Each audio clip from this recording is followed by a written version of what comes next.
This week, the CEO of Ripple did something that got the whole crypto world talking. He publicly called out Michael Saylor, one of the biggest names in Bitcoin. On the surface, it looks like just another disagreement between two crypto heavyweights. But it is not really about them, because underneath that clash is a debate that has been running in crypto for years. And that debate is the single clearest way to understand what XRP actually is, and why its price is behaving the way it is right now. Most people are watching this as drama, but if you look closer, it explains the entire XRP thesis in one argument. So the real question is not who won some online spat. The real question is this: what is this debate actually about, and what does it reveal about XRP that the price alone cannot tell you? That is what we are going to break down today, calmly and clearly. Because once you understand the two sides of this argument, a lot of what is happening with XRP right now starts to make sense. Quick note before we go further: nothing in this video is financial advice. This is one read of the debate and how this market works. What you do with it is your decision, your timeline, and a conversation with a professional who knows your situation. This channel gives you the calm read. The rest is yours. Here is the plan. First, what actually happened and the real debate behind it. Then the two competing ideas about where crypto value comes from, explained in plain English. Then why this debate is showing up directly in XRP's price right now. Then the bullish and bearish sides of it. And finally, what it means for what you should actually watch with XRP going forward. Let's get into it. This is XRP Verified. Start with what we actually know.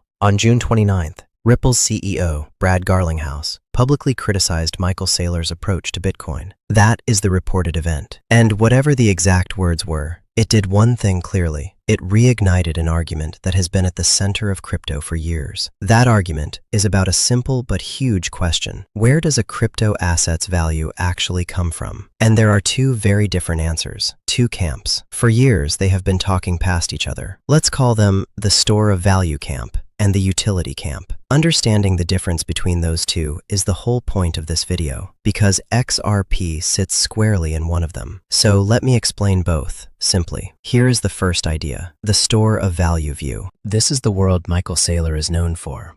He is the executive who pioneered the idea of a company putting Bitcoin on its balance sheet and holding it as a reserve asset, treating it like digital gold. In this view, the asset's job is not to be spent or moved. Its job is to be bought and held. The value comes from scarcity and conviction. There is a limited supply, people believe in it, and they hold it for the long term. You do not use it, you store your wealth in it. Now here is the second idea, the utility view. This is the world Ripple and XRP live in. In this view, the asset's job is the opposite. It is meant to be used, moved across borders, used to settle payments, used as a bridge between two different currencies so money can travel quickly and cheaply.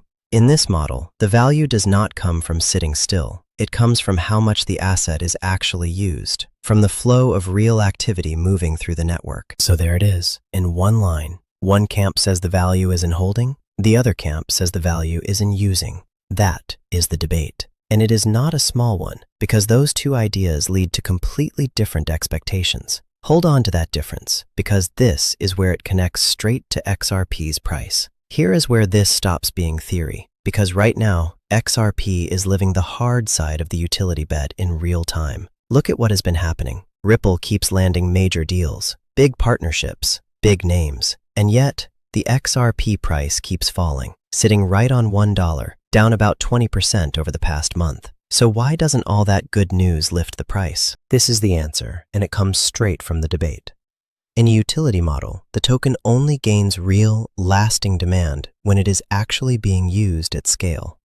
Announcements and partnerships build the network. They build the pipes, but they do not automatically create demand for the token itself, not the way simply holding does in the store of value world. So XRP's price is, in a sense, waiting for real usage to catch up to the story. That is the utility versus value tension playing out live in the chart. And that is why the levels matter here. $1 is the support that defines the whole setup. Above it, the level to reclaim is around $1.13. But the deeper point is this: for a utility asset, the chart follows the usage, not the headlines. If this breakdown is making the XRP picture clearer for you, comment "clear" below. I want to see how many of you are seeing it this way. So let's be honest about both sides of this, because neither one is proven. The bullish case for the utility view is straightforward. If real usage grows, more payments, more settlement, more actual activity flowing through XRP over time, then demand follows that usage, and the utility thesis pays off. That is the bet XRP holders are making. Not that XRP is digital gold, but that it becomes genuinely used infrastructure, and the value follows. The bearish case is just as real. If that usage never scales the way the story promises, if the network keeps growing, but the token itself stays underused, then XRP can keep lagging. Because in a utility model, without real usage, there is less holding the price up. Meanwhile, a store of value asset can keep rising on scarcity and conviction alone, even if almost no one is spending it. And here is the honest middle.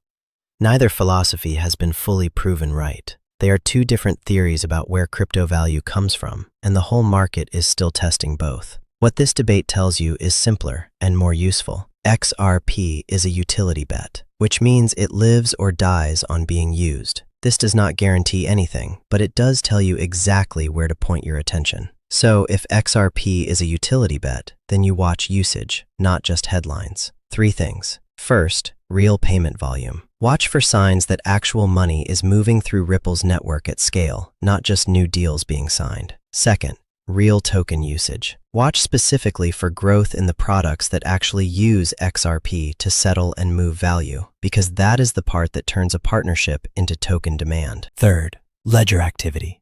Watch the growth in transactions and tokenized assets on the XRP ledger. That is real, measurable usage you can track. And for a utility asset, that is the number that matters most. Track those, and you will understand XRP's real progress far better than anyone just staring at the price or celebrating the next headline. So let's bring it all together. What looked like a simple clash between two crypto figures is really the surface of the most important debate in this space. Where does value actually come from? Holding or using? And that debate is the clearest lens for understanding XRP. Because XRP is a bet that crypto's value can come from real usage, from being used as infrastructure to move money, not from simply being held like digital gold. That is what makes it different. And it is exactly why, for XRP, the question is always the same one. Is it actually being used? Watch the usage, and you will understand XRP better than most of the market, past the drama, and past the daily price noise.